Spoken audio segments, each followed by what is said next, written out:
Sir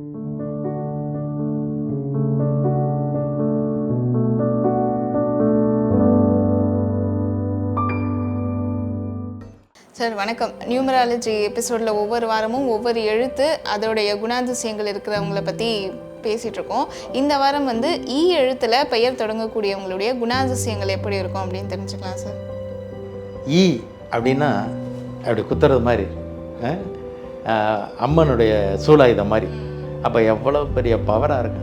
அடுத்தவங்க கேட்குறாங்களோ இல்லையா, அள்ளி வளைங்கிட்டே இருப்பாங்க. எதை ஆலோசனையை, ஆமாம், கடன்னு சொல்லிக்கிட்டே இருப்பாங்க. நீங்கள் கேட்குறாங்களோ கேட்கலையா. அறிவார்ந்த செயலில் மிகவும் நுட்பமாக செயல்பட்டு இவர் அறிவாளிகள் அப்படின்னு அந்த பேர் எடுத்துக்கிட்டே இருப்பாங்க.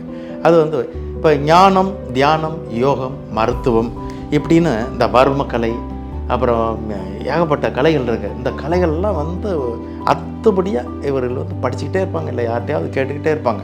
அந்த அளவுக்கு அந்த கலைகள் பேரில் இவர்களுக்கு நாட்டம். எந்த காலகட்டமாக இருந்தாலும் சரி, இவர் கொஞ்சம் கூட பயத்தை வெளியே காட்ட மாட்டாங்க. ஆனால் பயப்படுவாங்க, ஆனால் அப்படின்னு அந்த தோரணை அவர்களுக்கு உண்டு. பயத்தை வெளியே காட்டிக்கிறதுனால இவர் ரொம்ப பக்குவப்பட்ட ஆளாக இருக்காரியா அப்படின்னு பப்ளிக் சொல்லக்கூடிய அளவுக்கு உள்ளே இருக்கிறது அவளுக்கு தானே தெரியும். ஓகே, இப்போ அவரை பற்றின பாசிட்டிவான விஷயங்கள் வந்து சொல்லியிருந்தீங்க. இதே எழுத்துல பெயர் ஆரம்பிக்கக்கூடியவங்க எந்த விஷயங்கள்ல எச்சரிக்கையாக இருக்கணும் அப்படின்னு? ரொம்ப முன்னெச்சரிக்கையாக செயல்பட்டு பலவிதமான திட்டங்களை உருவாக்கி செயல்படுத்துவதில் இவங்க வல்லவர்கள். ஆனாலும் கூட யானைக்கும் அடிச்சிருக்கும்ன்றான்ல, அது மாதிரி இவங்க தடாலடியா எந்திரிச்சேன், உட்கார்ந்தேன், போனேன் இப்படின்ற அந்த பரபரப்பு இவர்கள் இருந்துக்கிட்டே இருக்கும். இந்த ஓ பாசிட்டிவ் பிளட் குரூப் மாதிரி எதுக்கு வேணாலும் எது சேரும்ன்ற மாதிரி யார்கிட்ட வேணாலும் யாரும் சேர்த்துக்கிறாங்க. அப்போ சில சட்டப்புறம்பானவர்களோட சேர்ந்து பல வழக்குகளுக்கு வந்து இவங்க மாட்டிக்கிறாங்க. அப்போ மட்டும் இவர்கள் இந்த பரபரப்பை ஒரு முக்கியமான வேலையின் போது காட்டக்கூடாது. அவங்க வந்து சுறுசுறுப்பாக இருக்கலாம், அதுக்காக வந்து போய் எதுலையா மாட்டிக்கக்கூடாது இல்லையா. அது ரொம்ப அவசியம், அதை கற்றுக்கிறேன். இந்த வருடம் அவங்களுக்கு எப்படி இருக்கும் சார்? ஆமாம், நம்ம என்ற எழுத்து வந்து 5ஆம் எண்ணை குறிக்கக்கூடியது. நீர், நிலம், நெருப்பு, ஆகாயம், காற்று இப்படின்ற இந்த காஸ்மிக் எனர்ஜி, பிரபஞ்ச சக்தியுடைய சக்தியை இவர்கள் பெற்றிருப்பதனால இந்த ஆண்டும் அவர்களுக்கு சிறப்பே, சென்ற ஆண்டும் சிறப்பே.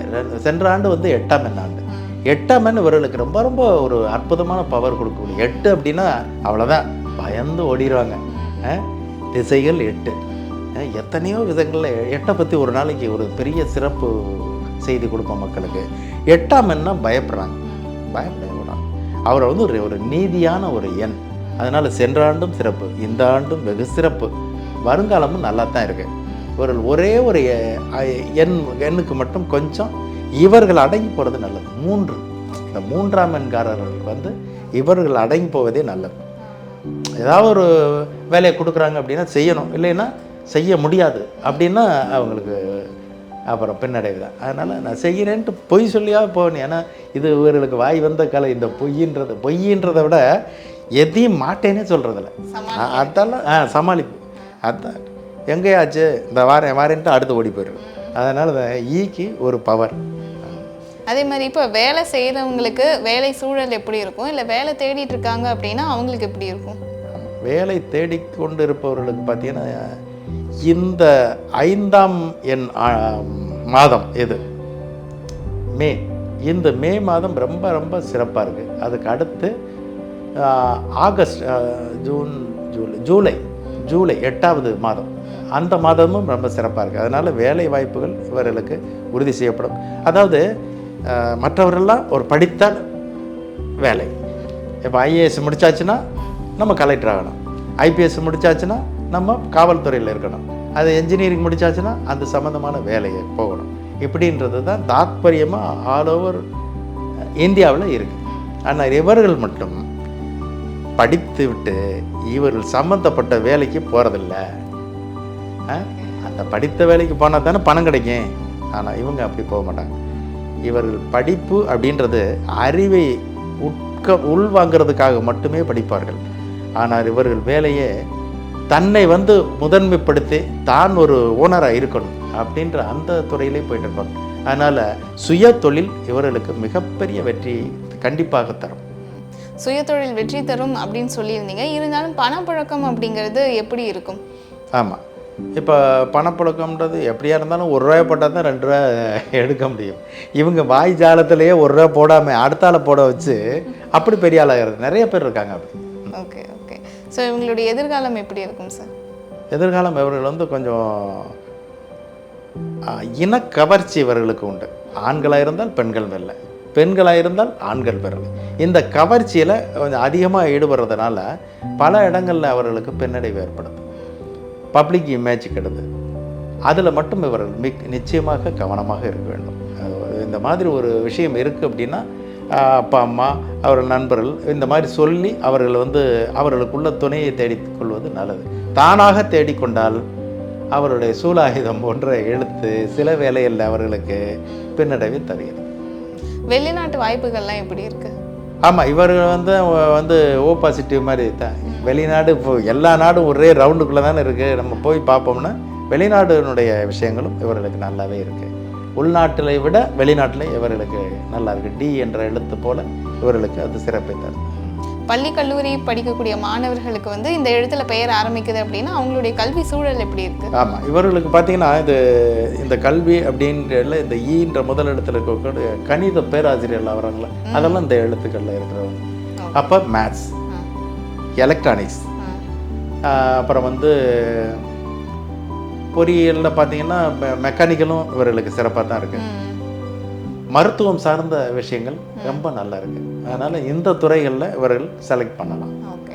இந்த எழுத்தில் பெயர் ஆரம்பிக்கக்கூடிய பிரபலங்கள் பற்றி சொல்லுங்கள். இந்த எழுத்துக்களில் பெயர் ஆரம்பிப்பவர்கள் வந்து பார்த்திங்கன்னா இன்ஸ்டண்ட்டாக எப்படி முன்னேறுறது இப்படின்றது தான் இவருடைய எண்ணமே.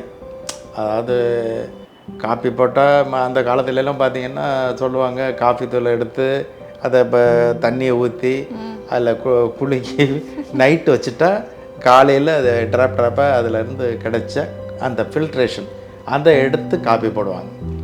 இப்போலாம் காஃபினா காஃபி இருக்கான்னு கேட்குறக்குள்ள காஃபி வந்துடும். அது என்ன காஃபி? Instant coffee. இந்த மாதிரி இவர்களுக்கு வேலை வாய்ப்பும் சரி, பணம் சம்பாதிக்கிறதும் சரி, தன்னை பிரபலப்படுத்திக் கொள்வதும் சரி, இன்ஸ்டன்ட் ரிசல்ட் கிடைக்கும். இந்த நாளைக்கு பேசுகிறப்பா அப்படின்னா அவனை கட் பண்ணி விட்டுருவாங்க. உனக்கு என்ன எல்லா கம்யூனிகேஷன் கரெக்டாக இருக்குது, இன்றைக்கே பேச வேண்டியன அப்படின்னு சொல்கிற ஆட்கள்லாம் இந்த ஈயில் பேர் இருக்கக்கூடியவங்க. ஈயில் பேர் இருக்கக்கூடிய பிரபலங்கள் அப்படின்னு பார்த்தா எலிசபெத் பேங்க்ஸ் அப்படின்னு ஒரு நடிகை யூஎஸ்எல் ரொம்ப ஃபேமஸ் அமெரிக்காவில். அதே மாதிரி ஈஷா தியோல் அப்படின்னு நம்ம ஹிந்தி நடிகை ஒருத்தர் இருக்காங்க. அப்புறம் ஈஷா குப்தான்னு ஒருத்தர் நடிகை இருக்காங்க. ஈஸ்வரி ராவ்னு ஏற்கனவே இருந்தாங்க. அப்புறம் எமிலி ஜீன் அப்படின்னு ஒரு நடிகை இருக்காங்க. எழில் அப்படின்னு ஒரு டைரக்டர் ஏற்கனவே இருந்தார். இந்த ஈயில் வந்து பெயர்கள் வந்து நம்ம தேசத்தில் கொஞ்சம் கம்மி தான், உலக நாடுகளில் நிறைய இருக்குது. அதனால அவர்கள் எல்லாம் பிரபலமாக போகிறாங்க. அதனால் ஈன்ற முதல் இடத்துல நீங்கள் பேர் வச்சா கண்டிப்பாக அந்த 3 விதமான கோடு பெரிய பவரை கொடுக்கும். அதே மாதிரி வந்து ஈல பெயர் ஆரம்பிக்கவங்க கூடிய சொல்லியிருந்தீங்க, வாய்ஜாலம் அதிகம் இருக்கும், இன்ஸ்டண்ட்டாக எதையுமே எதிர்பார்ப்பாங்க அப்படின்னு சொல்லிட்டு. ஸோ அப்படி இருக்கும்போது அவங்களுடைய உறவு சூழல் அப்படிங்கிறது எப்படி இருக்கும்? நட்பாக இருக்கட்டும், குடும்ப சூழல், குடும்பத்தில் உறவுகள், அவங்கக்கிட்ட பழகிறதா இருக்கட்டும், ஸோ இதெல்லாம் எப்படி இருக்கும்? நான் சொல்கிறத நீ கேட்கணும் அப்படின்னு சொல்கிறவெல்லாம் இவங்க தான். ஏன்னா இன்ஸ்டண்ட்டாக வேணும்ல. இப்போ நீ அந்த பொருளை எடுத்துகிட்டு வா அப்படின்னா அவங்க வந்து குளிச்சுட்டு தலை தவட்டிக்கிட்டு இருக்கான்னு வைங்க, அவங்க அம்மாட்ட அதை எடுத்துகிட்டு வாங்கம்மா அப்படின்னா அவங்க வந்து ஒரு 1 2 3 10 செகண்ட்ஸுக்குள்ளே இது இங்கே வந்தாகணும். அதை தாண்டிச்சு அப்படின்னா அவர்களை கடித்து குதறி விடுவார்கள். ஏன்னா இன்ஸ்டன்ட் ரிசல்ட் கிடைக்கல. அதனால் அவசரப்படாமல் இருப்பது இவர்களுக்கு ஆபத்தை உண்டு பண்ணாமல் இருக்கும். அதனால் ரொம்ப அவசியமாக கொஞ்சம் பொறுமையாக நீங்கள் போனீங்கன்னா வாழ்க்கையில் மிகப்பெரிய வெற்றி அப்படின்ற பேரில் இருக்கக்கூடியவர்களுக்கு கண்டிப்பாக உண்டு. மிக்க நன்றி சார், நிறைய தகவல்கள் சொன்னீங்க. மீண்டும் சந்திப்போம். நன்றி, வணக்கம்.